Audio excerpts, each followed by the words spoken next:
მოგესალმებით. გვანცას პოდკასტის არმია და ოჯახო. ვიცი რომ ჩემი და ჩვენი პოდკასტის გამომწერების უმრავლესობა ხართ მშობლები. ასეა? ჩემსავით თქვენს ყველა მშობელს გაქვთ ხოლმე ეს ფიქრები, ხო? როცა ბავშვებს ვტოვებ ხოლმე სკოლაში, ან ბაღში რომ ვტოვებდი განსაკუთრებით მაშინ, 1000 ფიქრი მიტრიალებდა თავში.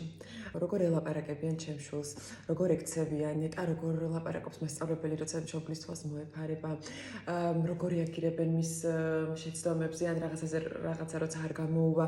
ერთმანეთს ხო არ ადარებენ ბავშვებს და ზოგადად როგორი ფსიქიკური გარემო ხდება. მოკლედ 1000 ფიქრი მაქვს, როცა ჩემი ნალოლიავების შვილი გადის სხვა სოციუმში, ანუ ხდება სასწავლო სისტემაში, სადაც ყველაფერი ალბათ ისე არ იქნება, როგორც ჩვენ გვინდა ყოველთვის.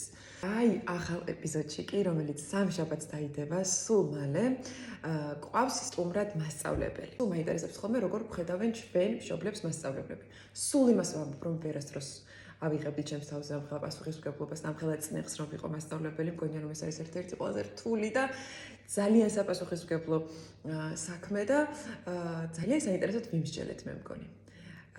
თქვენ რას ფიქრობთ, აბა, როგორი გამოცდილება გაქვთ მასწავლებლებთან, როგორ ფიქრობთ ისინი როგორ აღგიქვამენ? მოკლედ, მინდა რომ ამ თემაზე ვიმსჯელოთ და მინდა ასე მოგიწოდოთ კიდევ ერთხელ, რომ გამოიწეროთ ჩვენი არხი, გვანცას პოდკასტი. ზარის ღილაკიც მონიშნეთ სხვადასხვა რომ შეტყობინებები მოგივიდეთ, როცა დაიდება უკვე ახალი ეპიზოდი ჩვენს მომდევნო სტუმართან ერთად, ასე რომ ველოდებით გვენდა შეხვედრას.